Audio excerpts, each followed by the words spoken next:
Okay. All right. So first, we have the Superintendent of Schools, the Chancellor of DC Public Schools, Kaya Henderson. Welcome. Thank you.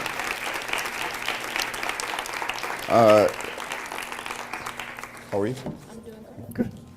Good. Kaya Henderson was named Chancellor of DC Public Schools in March. She joined DCPS as Deputy Chancellor in 2007 and served as Chief Negotiator for last year's contract between DCPS and the Teachers Union. Her team also led the development of the Impact Teacher Assessment System, and before joining DCPS, Mrs. Henderson taught middle school Spanish in the South Bronx. Tough, good stuff. And worked for Teach for America as a recruiter and National Director of Admissions. And thank you for being here tonight. I know you had a lot to do. Kavitha Cardoza, thank you for being here. Ms. Cardoza is an education reporter with WAMU. She joined the station in 2008 after spending about 6 years in public radio. She's very well versed in public media as well, and her work has won awards including 2007 Edward R. Murrow Regional Award, first place for Best Feature from the Associated Press, and a special citation last year from the Education Writers Association. So thank you for being here as well. Letitia Long, welcome. So as you see, we have a diverse group here, and Letitia Long is a parent. She is the resident of Ward 7 and is in her second term as president of the PTA of Wilson Senior High School. A very well-known school in the district. For those of you who may be new here, I want to assume that everyone is a long-term district resident. She also served on the PTA board of Alice Deal Junior High School and is co-president of the PTSA for Lafayette Elementary. And for more than 10 years, she was an executive at the Dana Foundation, which is a philanthropic organization that supports research in neuroscience and arts education. Kristen Airgood. Am I pronouncing that right? Yes, you are. Good. Ms. Airgood is the president of the Flamboyant Foundation, a private family foundation that works to improve public pre-K through 12 education in Washington, D.C. and Puerto Rico. She was part of the founding team of the nonprofit DC School Reform Now and founded Sapientis, right? Sapiens, forgive me, which also focuses on education in Puerto Rico. Thank you for being here. Jeff Smith. Jeff is the executive director of DC Voice, a nonprofit founded in 1999 that produces reports on various aspects of DC public schools and organizes annual community audits of school preparedness. He taught me to make sure I mentioned that they were the grassroots organization, that they really do research at the ground level where the work is really being done. Mrs. Smith attended DC Public Schools growing up and has served on the city's Board of Education, earned a law degree from Howard University Law School, and lives in DC with his wife and daughter. Kevon Williams.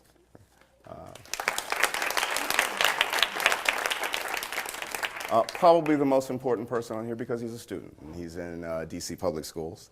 He's an honor roll student and a sophomore at the academies at Anacostia High School and a member of DC High School Cabinet. He hopes to study criminal justice at North Carolina A&T or at North Carolina Central, and someday working as an attorney for juveniles. So welcome, Kevon. Thank you.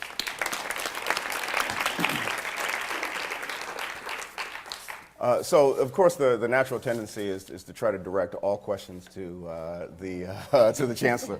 And so I'm going to avoid that. I want to start off by, in a way that everyone can participate. And I took something from the video, and I was able to see the mayor's speech last night at Eastern. And he started off with a particular definition of education reform. And he boiled it down to 2 points that he described it as. He said, education reform to him is a great teacher in every classroom, a great school in every neighborhood. And that was pretty much it. That's how it boiled down. But if you saw the video, you saw the Principal Blue give really 2 opposing viewpoints on reform. He said, well, there's the politics and the money, and that's sort of one group's definition. And then there's the stuff we do every day.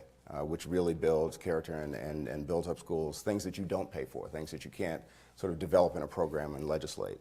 And that's his definition of education reform. So based on you all's your individual worlds and how you approach schools, as a student, as an advocate, as the chancellor, as a reporter who talks to all sides and gets to see all the arguments. I want to go down the row and maybe start with you, Kevon. How do you define education reform, or what would reform look like to you as a student right now, based on what you see now and what you think your school can improve on?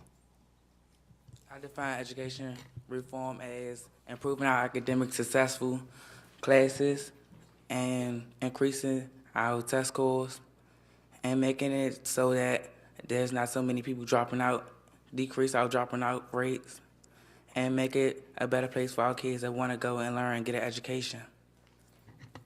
Great. Thank you. Jeff? You know, I heard someone one time when responding to the question, just how much does it take to run a good school? You know, we get a lot of flack in DC about how much our schools cost, and nobody can really seem to track down a city, an urban city, where we can say schools are doing great, this is how much they spend. They're like DC, so this is how much we spend. And that person said, think about school design and school funding as if you and all your friends were about to have children born into this world, and you had no idea where they were going to go to school, and you could do nothing about where they would go to school. What would you want school funding to look like, and what would you want those schools to be designed like? And that's how I define school reform. Where school reform is successful, everyone would feel comfortable sending their kids to any of the schools in their neighborhood, across the city, in Southeast, like we saw here in this video, instead of what we have and have had for a good while here in DC, where there's thousands of people, including myself and my daughter, sitting on a registry every year, year after year, 200, 300, 400 down the line of lottery parents who are thriving to get their kid anywhere but their own neighborhood in a school where we know they're going to learn at high levels. Kristen, you run a private foundation, and so you invest in schools. And so when you're looking at reform to invest in, what's the definition of it in the philanthropic community? Oh, yeah, sure. I don't certainly speak for the philanthropic community. I can only speak for myself and the foundation with which that I work with and the folks that I work with. But when we look at education reform, I think we're really clear that, and I don't think I would differ much from what anybody has said thus far, is that at the end of the day, it's about every single child, regardless of where you live, having an outstanding education. And I don't think there's a whole lot of debate around that. I think the debate in education reform is the how, not the what. The what we all agree on. Every kid should have an outstanding teacher and an outstanding school, and as adults, it's our job to provide that for them. And so for me, that's what education reform is. It's about how do we ensure every child is able to be successful, and definition of being successful is ensuring that they have multiple adults, not one caring adult, multiple adults that are advocating for them and advocating for their results, and who really have their best interests at heart. Yes, thank you very much. Now, as a parent, I hear a lot of parents, I have 3 small kids, second grader, first grader, preschooler, and I'm talking to parents every day, and the thing that they say that they're really looking for is the love of learning. The test scores are one thing, that's something you have to measure, but I'm going to pull my child out if I feel like my child is no longer loving to learn, whatever it is they're learning.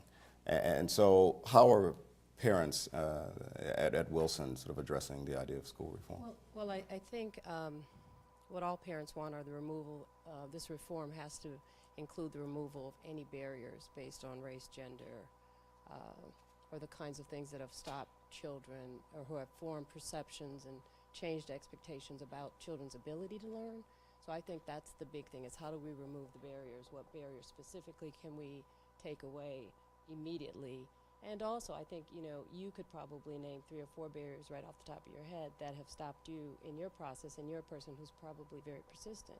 So, I think that's the big thing, is identifying barriers and removing them. And I think, kind of jumping around, I think that's what your impact assessment is starting to kind of chunk away at, from what I can see at Wilson.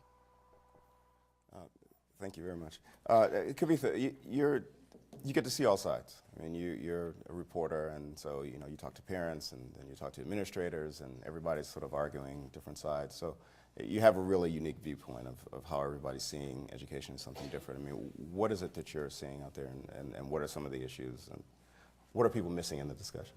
I think that's what makes it so complicated. When people say education reform, it seems like it's like this monolithic thing, and it's not. Even when you say, oh, I talk to the parents, I talk to the teachers, school administrators.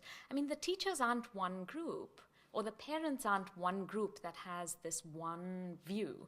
It's so individual. To me, I think ed reform means bringing all those different parts together, the different people talking so that there is some common kind of buy-in. What does this mean? And I think that's what, to me, public media does. Bring all sides to the table, and then, the results have to be meaningful. You can have graduation rates, high test scores, but it has to be meaningful when children graduate. Can they get jobs? Do they make sense? I mean, I get interns who on paper seem wonderful, everything is there, but then they can't do research, or they don't know how to write a paper. So that's one part of it. And the last bit is that I think as we go ahead with ed reform, that it has to be just, that there's no one kind of left behind, that everyone's voices are heard, and that all of us are going on this kind of journey to get to the end point together. Chancellor? Yes, sir. You're tasked with asking, or with creating whatever education reform is in this sort of broad terminology, and then the specific actions behind it. Again, the principal said some of it is action that's financed, and some of it is just about changing minds. So how do you begin to create something that is so intangible on one side and then has budgetary restraints on another? So I don't get up every day thinking, how do I reform DC public schools, right? I get up every day thinking what Jeff and Kristen said. How do I ensure that there's a highly effective teacher in every single classroom, and that in every neighborhood there's a great elementary school, a great middle school, and a great high school? That is my goal. I'll just say something controversial, because, right, that's what makes panels interesting. But I might proffer the opinion that the education reform has already happened, right? That prior to whenever, people sort of left the responsibility of schools at the school district door. And there have always been a group of committed and engaged parents, teachers, activists, advocates, or whatever. But to really ensure that schools are reaching their full potential, that we have great schools in every neighborhood, it takes the engagement of politicians, it takes the engagement of policymakers, it takes everybody being involved. And I think only recently have we all sort of woken up and said, this is our shared responsibility, and we have to focus laser-like, we have to put additional resources, we have to do whatever it takes, because this is the most important issue that we are facing as a society. And so I've been doing this work for almost 20 years, and I feel like for a really long time we've been like, shouldn't the president be talking about education?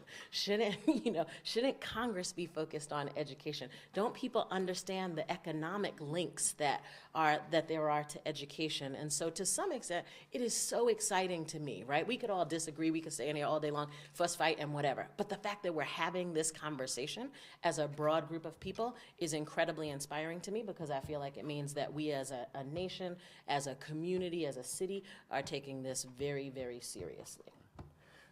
You brought up economics and what's connected there, and so I wanted to also talk about something that may be controversial, but how much of this focus on education reform right now is based on the fact that we're in a tough economy, and a lot of parents who would have ordinarily rejected public school as an option are now saying, you know what, I'm in this neighborhood, I have a right to this spot in the neighborhood, and so I'm going to force it to be good.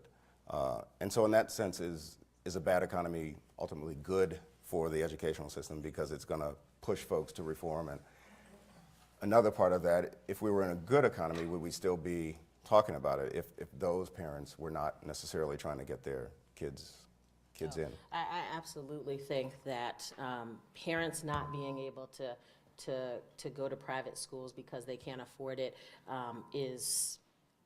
it happens, but I don't think that's what's driving this. I think we recognize that the kids that are coming out of our high schools are not prepared to go to college consistently.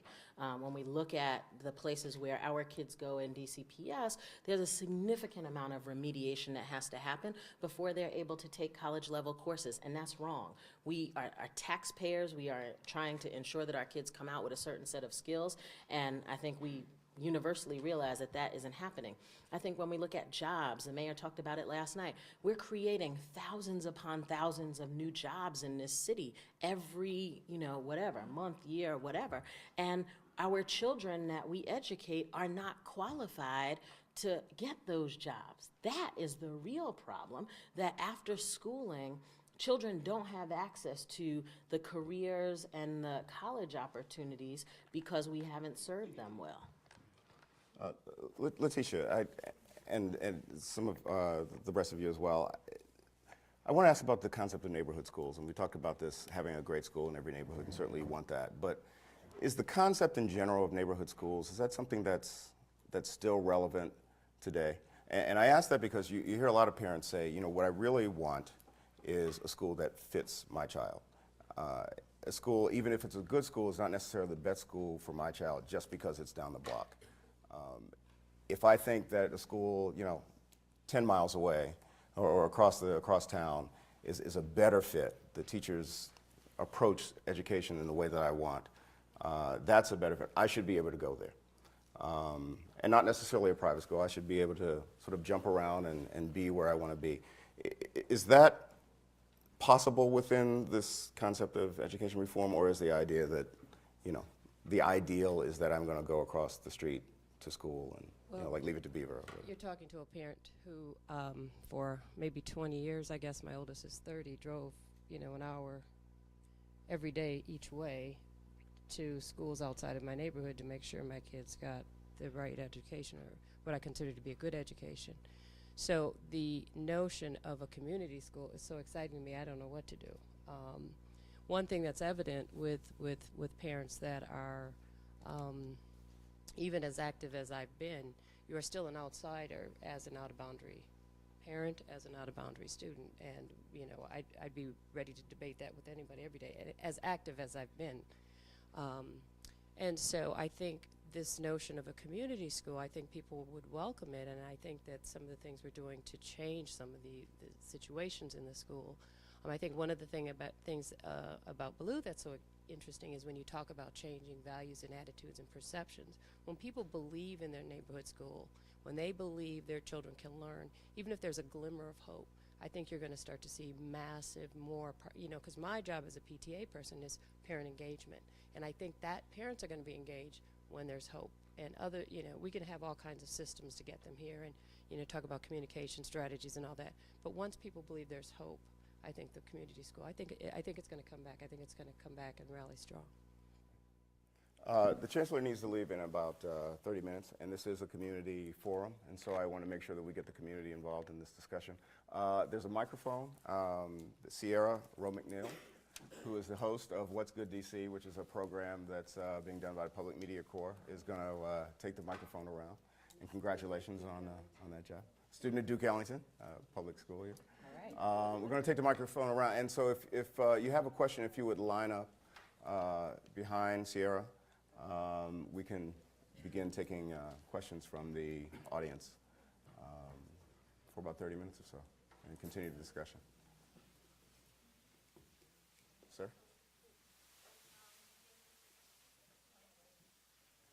Oh, so two ground rules before we start the questions. One, everyone here is important, so I want to make sure that you don't need to define your importance by giving your bio before you start, and it won't have any weight on the importance of your question. So please get to a question. very soon so we can move through and answer as many as possible. The other, we also have a group of experts here who have a diverse range of expertise, and I want to make sure that whatever question you ask, try to frame it in a way that everyone can participate, but obviously, ask what you need to. Sir. Okay, we'll begin with the first question, sir. Hi, my name is George Telzer. I'm a teacher in DCPS. One of the largest problems or obstacles, challenges we have is truancy and absenteeism.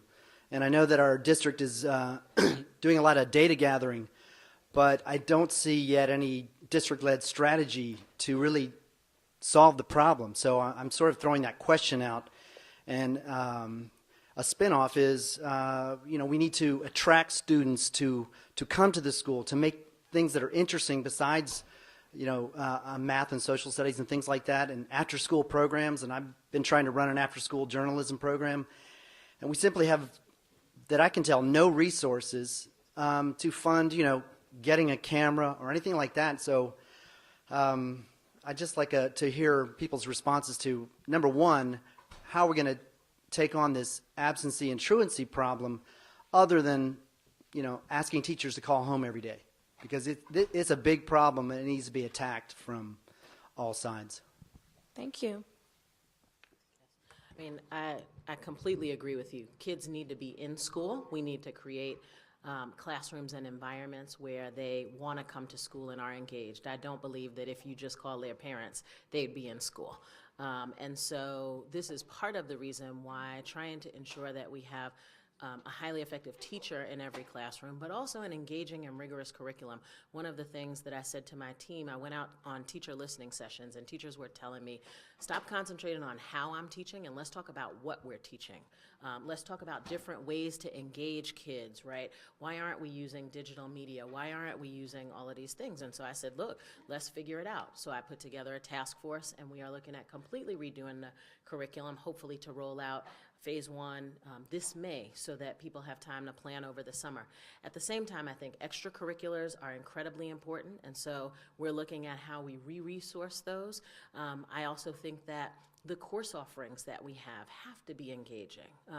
And so I agree and am completely, working with my team to try to figure out how to do that better. I just want to say there are lots of people who believe that we should just round up all the truants and put them in a place all day long. And at least that way they're not roaming the streets. And my commitment is that kids need to be in school. And so we need to bring them to school, and we need to figure out how to keep them in school by engaging them, not just putting them in a place. And definitely I agree, don't use police officers to lock kids up. But a leader in the city, a real executive leader, is going to make sure all of his agencies and all of his employees know that that's a chief part of their job, making kids feel safe, because in a lot of school communities they don't. And if you see a kid while you're buying a donut at 7-Eleven, help him get to school. Don't try to lock him up or just go back to your squad car and eat your donut, but help make sure this kid knows he's supposed to be in school. Ms. Henderson touched on technology. I saw that on the flyer, and I think that's a large part of it. We're asking these kids who are texting on their phone while having a chat box open on their laptop, surfing the net, sending an email, watching TV, and talking to somebody at the same time, to put all of that down and walk into a classroom where they're going to be greeted with a textbook and a lecture. And it's not realistic for high school kids these days. And lastly, you were sitting right next to somebody I saw as one of the most visible reasons for quality teaching and what that has to do with truancy. We went, DC Voice did, to carry Sylvia, she's a social studies teacher at Cardoza, to her class one day after she had been sick. And all the kids were walking in saying, Miss Sylvia, where were you? I came to school, and when you weren't here, I realized I shouldn't even came yesterday.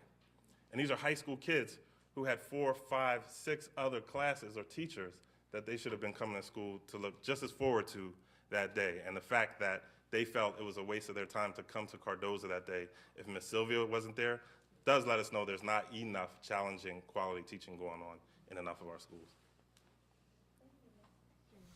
Hi, I'm Alan Blankstein, president of the Hope Foundation, and I authored a book called Failures Are an Option.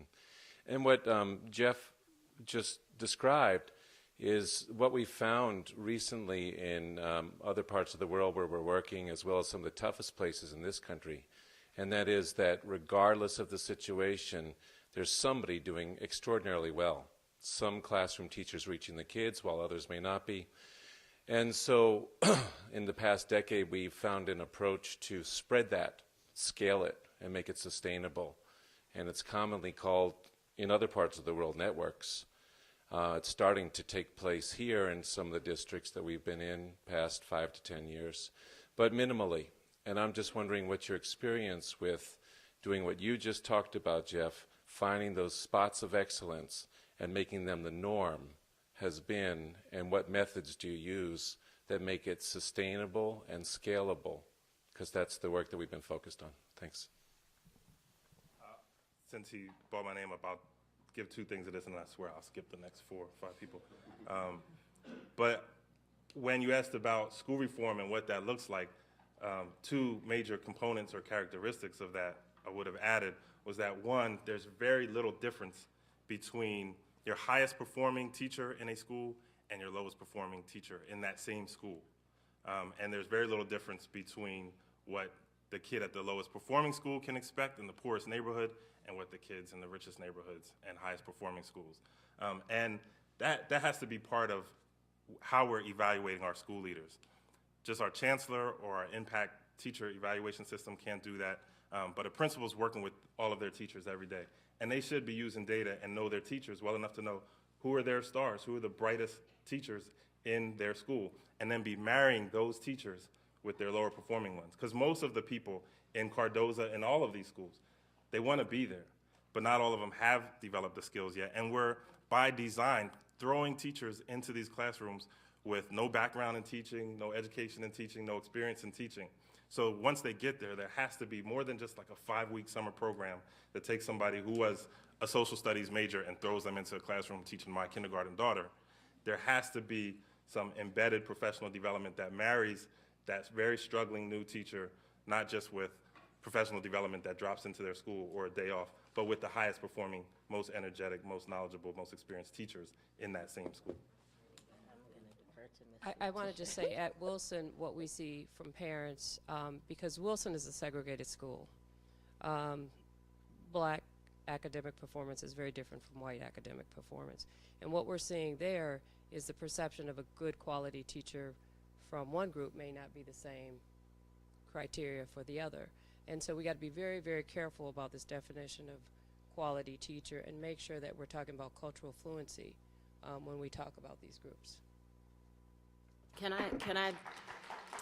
Let me jump in and say 2 things. One, I gotta dispel the myth, right? Like, so I think Jeff was referring to Teach for America Corps members, DC Teaching Fellows Corps members. I have 4,100 teachers. 200 of them are Teach for America Corps members or DC Teaching Fellow Corps members. So I need to just put out there that, and let me be very clear, I'm not saying that Teach for America Corps members are not good by any stretch of the imagination, but to perpetuate this, I guess, myth that the district prefers teachers who've only been trained for 5 weeks or whatever is just not true. To your question, what are we doing? Before we had a teacher evaluation system, 95% of our teachers were rated as meets or exceeds expectations, and only 8% of our children were reading on grade level. That's a problem, okay? And as a result of our teacher evaluation system, we identified 650 roughly highly effective teachers, and what we did was celebrate them. We recognized them, we rewarded them. On November 1st, it was exciting to start my tenure with a standing ovation for DC public school teachers. People said, what do we want to do to recognize them? I said, let's have a gala event, not a picnic, not something where they could bring their kids to, but an opportunity for them to come and be recognized and celebrated. And those teachers came. We honored 7 of them with a highly effective teacher award. We gave them $10,000 a weekend at the Marriott and had videos. It was literally like the Oscars. And teachers, the vast majority of those teachers were our veteran teachers. And these teachers said to us, in my 25 years, in my 37 years, in my 14 years, nobody has ever recognized the fact that I'm doing a great job in classrooms. My job every day is to find out how to turn that 650 something into 4,100, period, the end. That's how we once we identify, we need to recognize, we need to reward. Those are the teachers that we bring in the summertime and have them work in the central office. Say, before we plan this curriculum, what should it look like? What makes sense for you all? These are people that, when there are opportunities to go out and talk about DCPS, they're our best ambassadors. They are frontline people, and they know what's happening with our children. So we want to create a district where the best teachers want to come, want to stay, and can knock it out and feel recognized and rewarded.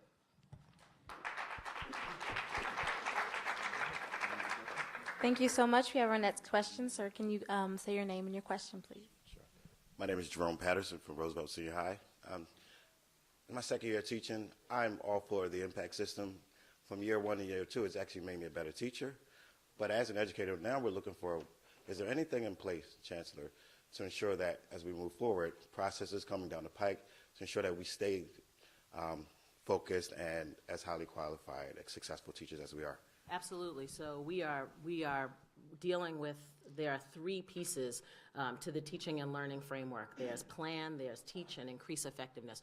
We've been focused on the teach component. We will roll out this spring significant pieces on plan and increase effectiveness so that we are constantly ensuring that we are helping you to improve your class. Totally rethinking how we do professional development, putting additional resources there, because my job is to make you the most successful teacher possible.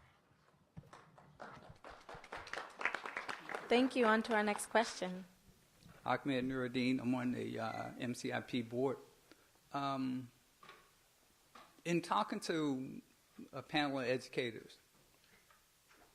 my question is, how do you accept the term education reform? Understand where I'm at. The time when I grew up, reform school was not the school where you wanted to be. Okay? And so you understand, and particularly Ms. Cardozo being a writer, that words have such an impact. So what are we talking about when we say education reform? When the model of reform, in terms of reform school, is not one that I want to be in. So it kind of came about, in my estimation, as politicians got more into why schools didn't work. And because they tended to be pushed by the media for sound bites, then test scores became the thing that became important. And as a result, most of what was really enriching the life of people got through out the door. And so now reform is, how do you get your test scores up? And we saw recently about the cheating, or the alleged cheating, because I don't know. But if that's all reform has become, then it's very easy to erase a test. Because reform is like that other school, reform school. Thank you. Thank you. I have a comment. I want to say, would you be, I hear what you're saying, it was reform school, Boys Town, whatever it was when we grew up, right? But reform, in the sense of what I'm thinking, is change, and we need change. And whether we call it reform or transformation or, whatever the next steps are, I think can we encourage kids and parents to change their attitudes and beliefs about the school systems? We have to move forward. As speaking about cultural fluency, I hear what you're saying. We need to be sensitive to that. We do need to think about that, but I think those of us with that sensitivity need to say, let's just join this group and bring our positive things, our thoughts to this group, and enhance whatever it is they're doing. But I hear what you're saying, but I really want us to embrace this reform because the kids need it so bad. And if you can come up with something better, and as a community, maybe we do some banners and call it, and it's going to create a better awareness. As a parent leader, I am more than happy to hear something and push it along. So, thank you. The other question that you had in there was about testing, and so what's the relevance of testing today? I mean, have we gone too far with the testing as a measure of what makes a good school now? Anyone? That'll be the Kai Henderson show, but okay. So I think people have heard me say, in fact, on Kavitha's, in an interview with Kavitha, here's how I think about this. For a long time, we weren't measuring anything. We were expecting that our kids would come out of school and be able to, go to jobs because that was our previous experience. And I think what we realized was that was no longer true, and we needed to figure out what was going on. And so we went to testing as the only objective indicator of, or the only way that we could, across classrooms, across a city, across states, across the country, figure out whether or not kids were meeting standards that we set out for them. And I think we've swung the pendulum from like one extreme to the other, right? From absolutely no accountability to uber accountability that has people stressed out and crazy and whatnot. And I think we are now finding our way, or we have to find our way back to some happy medium where we're able to hold people accountable and have a clear measure of how our kids are doing against an established set of standards. But we shouldn't define our children by their test scores. We shouldn't have people stressed out and crazy about all of this. And I think that there is a way to incentivize people to do both. One of the things that I think is promising is that the National Governors Association is developing the Common Core standards, which have effectively said, in the United States, our kids are going to know and be able to do this.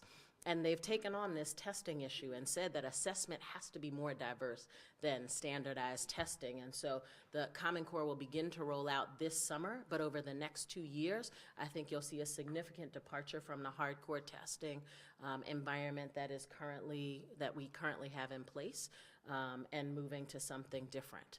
But I live by a principle that says the perfect can't be the enemy of the good. If something is not perfect, it doesn't mean that we shouldn't do anything. And so I think we have to be, cautious about that. The reason we focus more on testing right now because our test scores have decreased. It shouldn't be decreasing, it should be increasing. And it's just decreasing probably because people are not prepared to take the tests or have not learned enough to take the test and know the answers for the test questions. But I feel our test scores should be increasing more than what they are. They are decreasing, and that's not a good thing. Can I just add one more point? I think what would be helpful is not just only quantitative measurement, but qualitative measurement, where we get some impact from kids like him about how they feel about the schools, how they feel about the teachers. I think that's the piece that's missing in this research. Yes, and parents. Thank you. On to our next question. Can you tell me what school you go to and your name? My name is Tyrell Garrett. I am a student at Washington Metropolitan High School, and I'm a junior.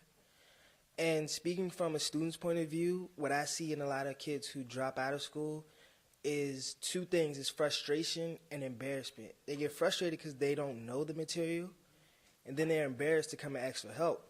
So my question is, what can you do, or what steps can you take to let them know, don't get frustrated. It's okay to come and ask for help. Well, yeah, that's my question. What do you do? From my perspective, that's everybody's responsibility. It's the responsibility of teachers, it's the responsibility of parents, it's the responsibility of principals, and it's also a district responsibility. At the end of the day, there should be no embarrassment, no shame in asking a question, ever, ever. That's how we all learn. Every single one of us makes mistakes every single day, and the measure of whether or not we are progressing is if we've learned from those mistakes. So I think it really gets back to a lot of what a lot of different people are talking about here. What are your beliefs? Do teachers, do parents, and they play a huge role in this, do principals, do they build communities where real learning and real questioning is okay? And I think at the end of the day, that's what we all need, and that's what we should be requiring of our system, is an environment where questions are welcomed and accepted and expected. And please take this in the spirit in which it's taken. Your attitude represents specific, it comes from a framework of white privilege in the sense that there, and you guys may disagree to some extent, a lot of kids aren't cultured to come with that open, do you know what I mean? And as somebody who has spent my entire career in low-income communities, I fully am aware of the white privilege from which I come. So I do not take offense to that statement, but I just want other people in the audience to be perfectly okay with that statement, because I certainly am. I'm not from a black community. I'm not black. I'm white, and I come from a middle-class family, and I can't apologize for that. That's who I am. But at the same time, I certainly have worked in schools, and I have spent most of my entire career in schools with children, all from low-income disadvantaged families, and I fully recognize that you must create a culture where it's okay to do that, and I think that if that is your point, then I completely and utterly agree. That culture must be created, but it's the adult's responsibility to create it. On to our next question. Can you tell me your name and what school you go to? Oh, my name is Daniel Ross, and I attend the Washington Metropolitan High School. My question is, from a student point of view, what are you doing to make the school curriculum more interesting so kids will not drop out? Yeah, we're rethinking the curriculum completely. We're trying to figure out, as I said, how we integrate technology. We're also trying to figure out how we ensure that there are programs across the city that everybody has access to. So we have great career and technical programs that lots of people don't know anything about. You can go to Cardoza and get your pilot's license. We have an aviation program there. We have an automotive technology program at Ballou. We have lots of programs that lots of people don't know about.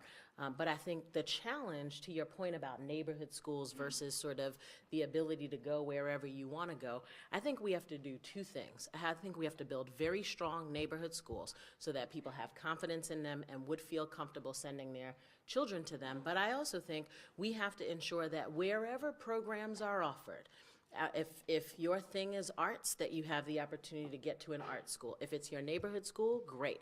If not, that we have a schedule that will allow you to get to the thing that makes you most interested and keeps you engaged. And so we're committed to figuring that out, I think, in a different way. This means blowing up high school as we know it, right? Every single high school is not going to have every single thing in that place. We live in a city that is rich with resources, and so I don't have to build a Duke Ellington in every ward. I got to figure out how I create a schedule where kids might go to their neighborhood school in the morning for their core academics, but then maybe they go to the Corcoran Gallery in the afternoon and take an arts class because that's where it's happening. Or maybe they go to a university and take, an international relations course because that's where it's happening.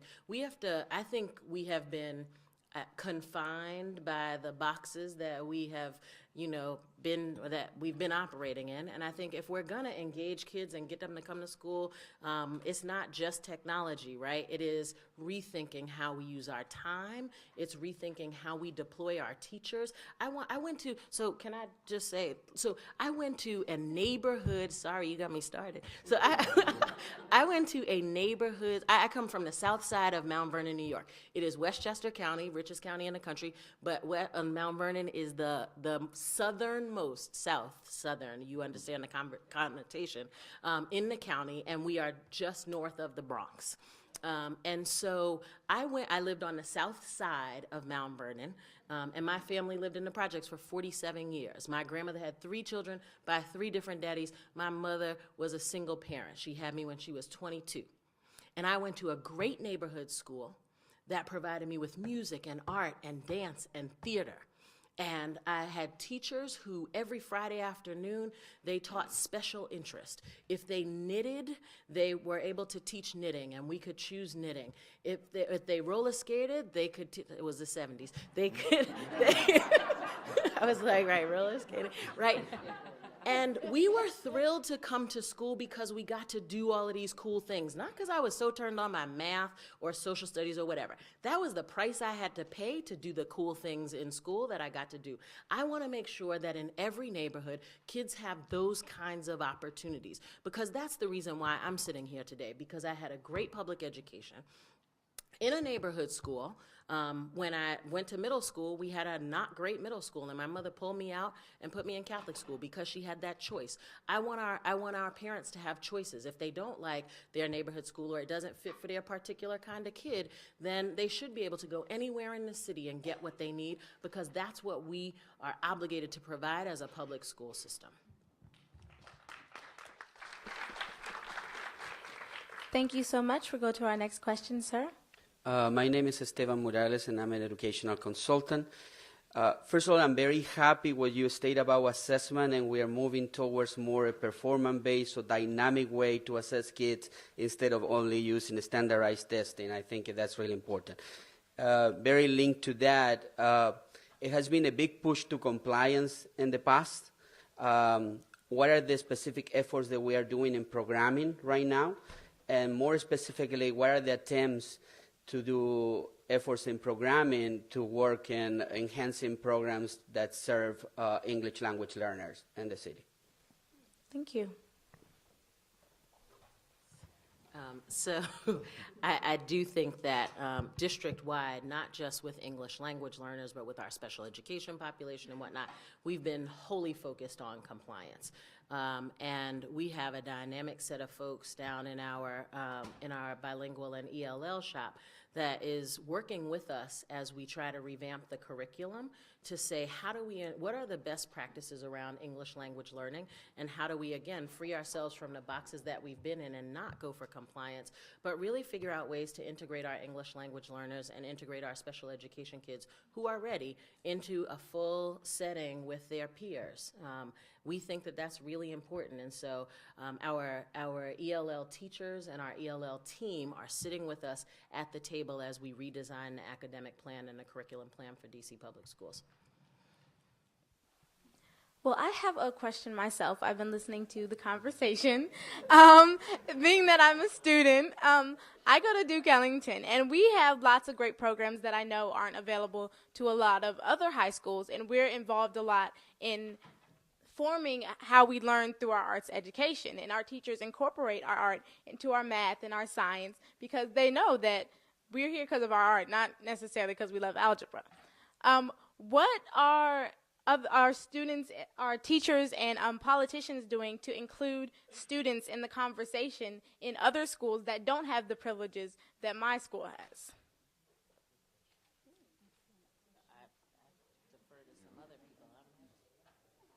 Well,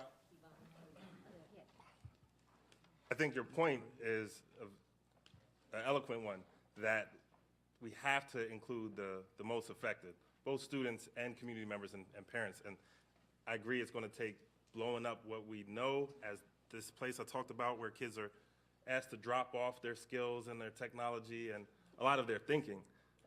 But we can't blow communities up and not engage communities. In some places where they've moved to, for instance, a project-based curriculum, where you would have a year-long project that integrates all of these standards throughout it. You don't even realize half the time you're learning in 5th grade or 6th grade, you're trying to accomplish this project. But they go through communities on a neighborhood-by-neighborhood basis to figure out what kind of projects would be engaging to us. When this principal here in the Baloo short movie as well, just talked about the politics of education reform. I think it's necessary for us as a community, though, to realize this is a political question. And with that, we need political leadership. Your school is one of the most expensive programs to run in this school. Right across the bridge here, I think your kid goes to Oyster. Do you have a child in Oyster? No, I have a 2-year-old. Sorry. One day he might be there. That would be a good hope. One of the highest performing schools right across the bridge, Oyster. Again, one of the most highest performing, but the reason so much of the city's political leadership likes to send their kid there, because that's where we spend the most resources. And until we're closing the gap between what it costs to run a school like Ellington, where kids are going to be engaged and want to go every day, and what we're spending at Anacostia, Baloo, H.D. Woodson, and all the feeder schools going to it, we're still going to be faced just with parents who have the capacity to make a choice and who have capacity to get their kid on a subway or a bus to go down into Georgetown, or who have the capacity to get on all these lotteries and go to all these conferences to try to wiggle their kid into the best schools. We need political leadership that even in these trying times says, this is still the political priority, and I'm gonna make sure all the schools have the resources that a Oyster or Duke Ellington do. Thank you, that was great. I just want to say, in terms of the policy piece on that, the Dana Foundation is engaged in the first comprehensive study on the intersection between arts and cognition ever. And that's important because once there is more than just kind of this anecdotal concept that the two make the brain, you know, and help with intelligence, are related, then policy people can say we have data here that shows there is a connection, and therefore you will, I think, start to see policies that will be more supportive about arts education. I want to get Kavitha in here because you've been the quiet one here, and I just want to squeeze you in I'm here. used to asking the questions, Right. not talking. Well, and I know you don't represent public media in the big sense, but you are part of that fabric of the community, and public media is under attack lately in Congress, and when we talk about education reform, we're always talking about the school system, but we're also talking about early education, and part of the role of public media, in particular PBS, in particular, has been around how it provides, in a lot of households, particularly those who don't have access to other things, the initial education that a parent, you know, it supplements a parent's education. And so I wanted to see, just from your point of view, you know, what the importance is of the other forms of education that are out there, from media and from technology and other things. Public media in particular. I mean, I'm really biased, but I mean, I think it's critical when you think of public media programs that kids, and in DCPS there's a huge push now for pre-K, preschool programs. I mean, it's absolutely a supplement. I mean, I think there's a huge body of research that shows kids, you know, who watch those programs, you know, learn better. And so I think it ties in very well with what's happening at DCPS, this push to get the pre-K, preschool kids in. Can I add something Sure. quickly? You know, there is a lot of media coverage on education at this point for lots of reasons. But I asked a reporter, what do you think your role is in education reform? Because I personally believe that the media has an incredible role to play in the work that we do every day to make sure that schools are great. And the reporter said, well, my job is to chronicle the Fenty Ree reforms and see whether they stick. And I said, well, Fenty's gone and Ree's gone, so do you need a new job? But I say that to say that I think people do have a very myopic vision of the role of the media, and the media plays an incredibly strong role in terms of shaping the perceptions of what's going on in our schools. Before I walked in here, I was in a classroom around the corner with a bunch of kids from McKinley Tech and Washington Met. Raise your hands, folks, they're in the audience, right? And woo. And these kids just finished watching Waiting for Superman. And I asked them, so what did you think about it? Is that an accurate portrayal about you know, what is happening in your schools every day? And they said no. And I want to ask, if I can I ask this young man who sort of was like, let me tell you what it is and what it ain't, because I think students, these are our clients, these are our customers, we owe them, and they have a very clear perspective on how the media portrays what's going on versus the experience that they live every day. My name is Nigel Peterson. I attend McKinley Technology High School. Basically, about how the media portrays our schools is not what you, because I go to McKinley, and of course, I'm pretty sure that you're all familiar with what's been going on up there. That the media tries to portray us as, okay, everything you see in the news is bad about us, but that's not really the case. Yet, the media needs to step in our school. Like, we can invite them in and let you guys show what we've done so positive that's in the school, like what's going on right now. Just basically, I feel as though when we watched the video, to see, like I told you, I saw the 12% that we were below proficient like rate in testing, and it's there's so many parts to this equation that's like has missing factor. We have students that don't contribute, we have the teachers that don't contribute, and the parents are not involved. So what are we going to do as a group, and what things can you guys provide to us so that we're able to bring everyone together, so it won't be 12% anymore, ever again. And I wasn't so much upset about the fact that it was DC, it was kids in general, that it doesn't need to be like this. So basically, what can we do as like we can bring each other together? And it's not one particular person, but we need to really come together and work towards it. And it should not be a price on our education, just because of the simple fact that we are the next generation, and you guys are going to be looking for us to, control the world. And it should not be a dollar sign on education. My mother or any type of parent shouldn't be riding down the street, well, I can't send my son or I can't send my child to this neighborhood school because I'm worried about their safety. And not to try to put them in a private school, but let's work towards the schools that are having trouble and try to get, their test scores and everything up. It's not about, don't skip over a school, but try to help that school. It's not, that's how I feel about it. And this is exactly what I said to this reporter. Is one, you got to tell the truth about what's happening in schools. Many people don't go into schools and see what's happening on a day-to-day basis. We have a lot more work to do, but we have talented and amazing kids that people need to see every single day. Parents see that something different is happening in DC public schools. Enrollment is up by almost 1,000 kids, and for years and years, people have been walking away from DC public schools. Bad news sells newspapers. Good news does not. But what I said to the reporter is you have an obligation not just to tell the bad, but to tell the good. Tell that Kevon just won a $50,000 scholarship as a 10th grader. Run tell that. But that's not what people want to hear, right? They want to hear that teachers cheat after a full investigation has cleared them. They want to hear all of this bad stuff. And we as a community have to have responsibility for our schools, our media people, our teachers, our principals, our parents, our community members, and say we are going to throw in together and figure out how to make our schools great. Sorry. No, I just wanted you to make it clear that I wasn't that reporter. Kavitha was not that reporter.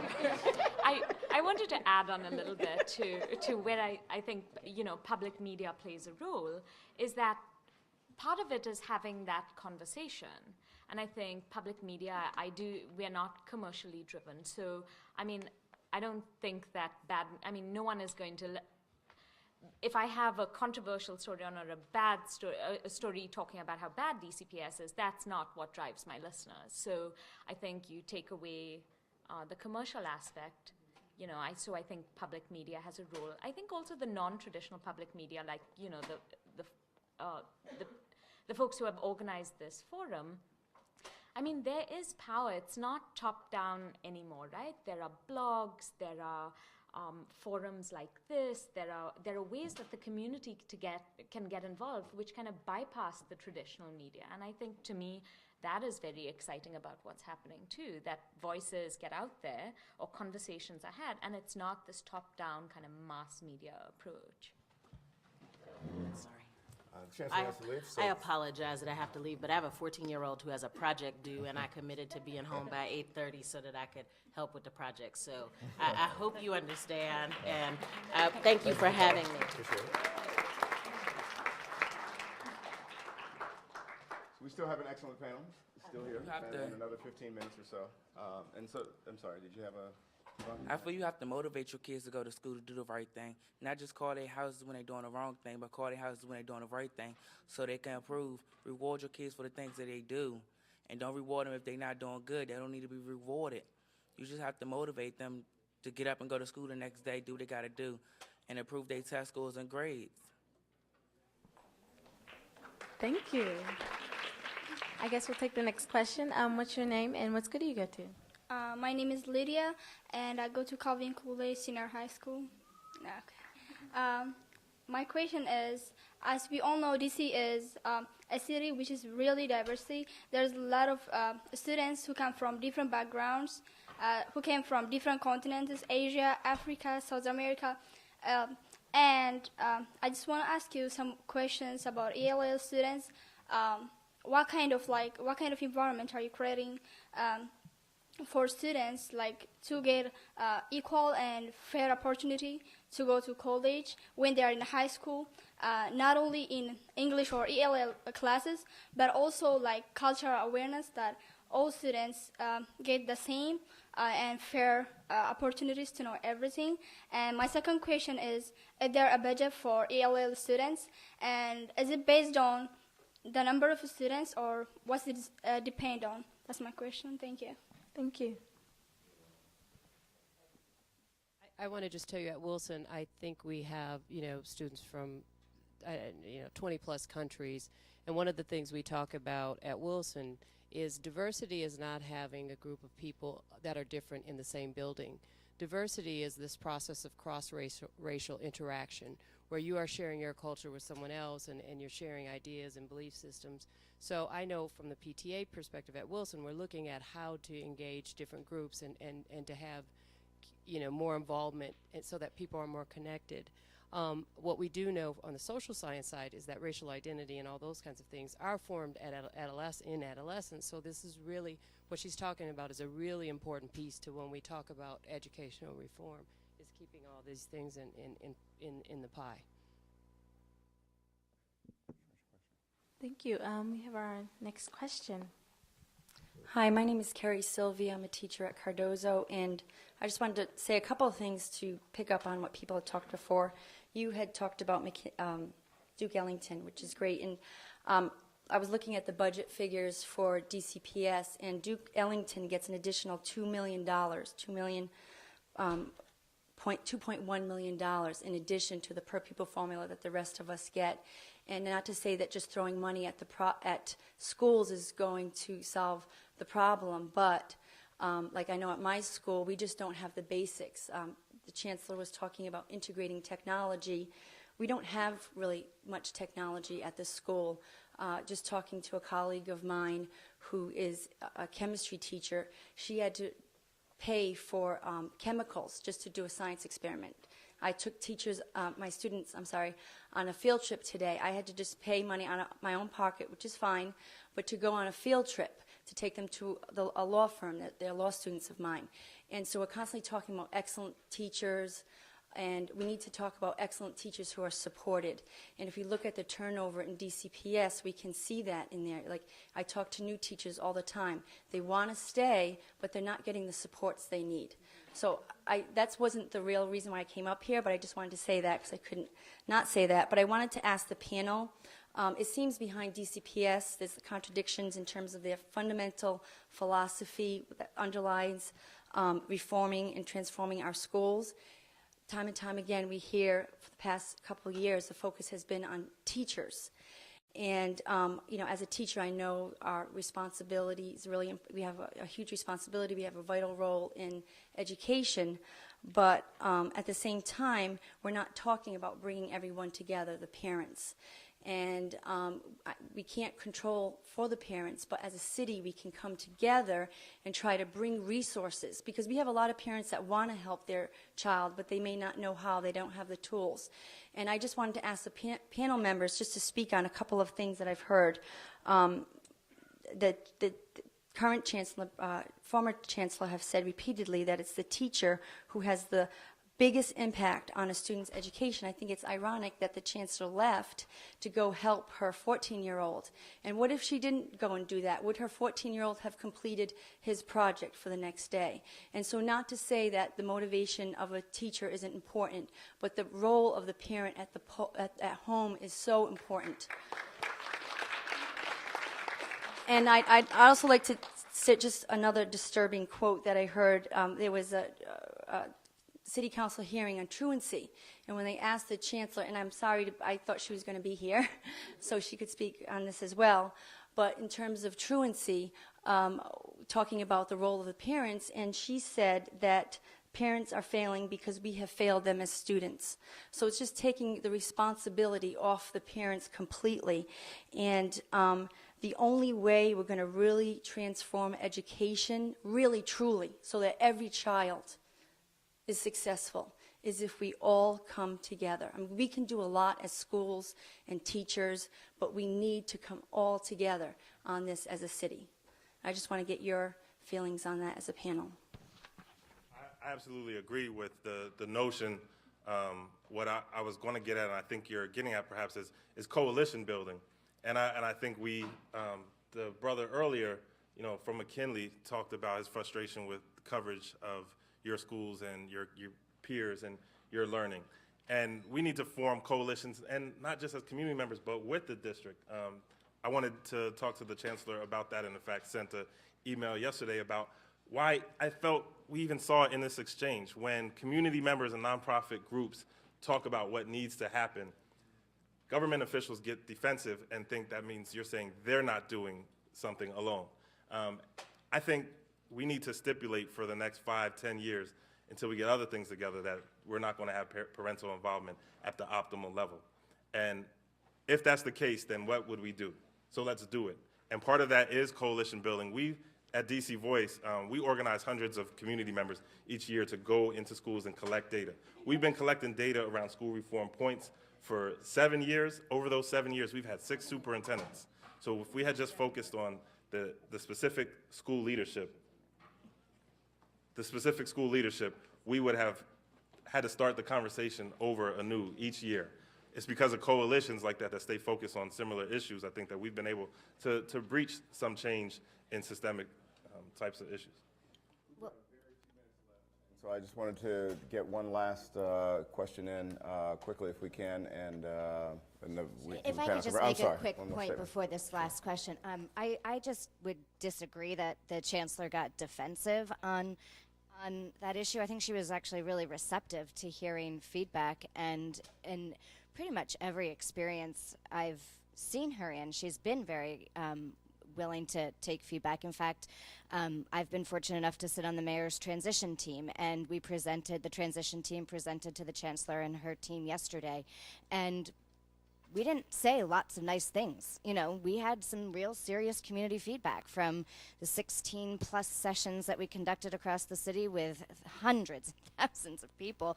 And, she listened and she responded and she was not defensive.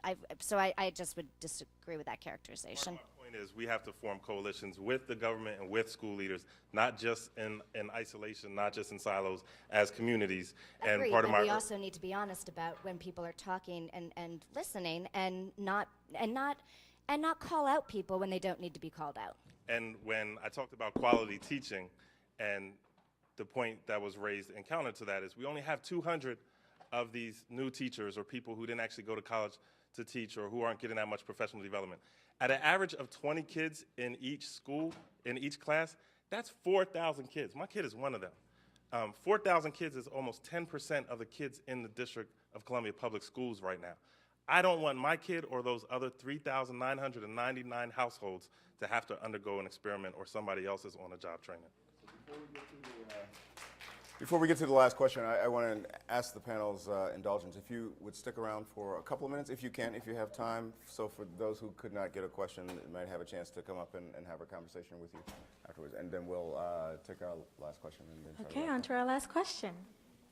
Hi, my name is Dawn Henderson. I am a former DCPS student, Ellington, class of 91.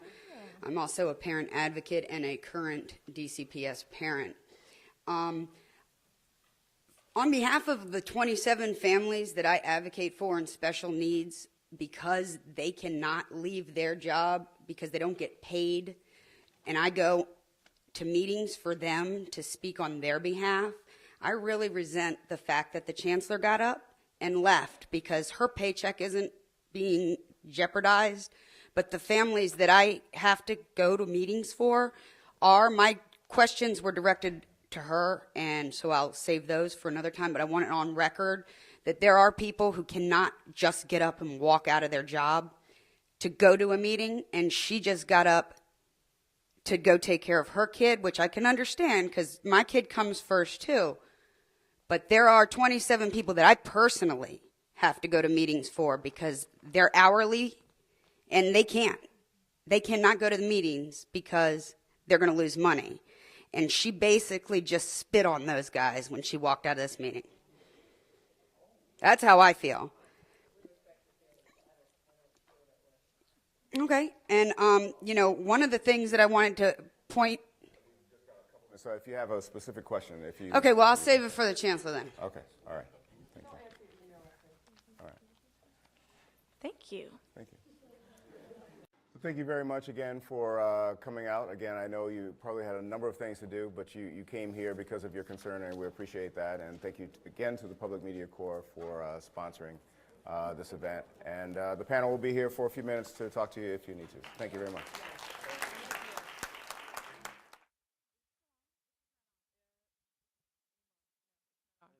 They could have. Thank you so much for coming. We also talk about issues just like this on What's Good DC. So look at www.whatsgooddc.com if you want to hear some more discussion like this, including the students of Washington, D.C. Thank you.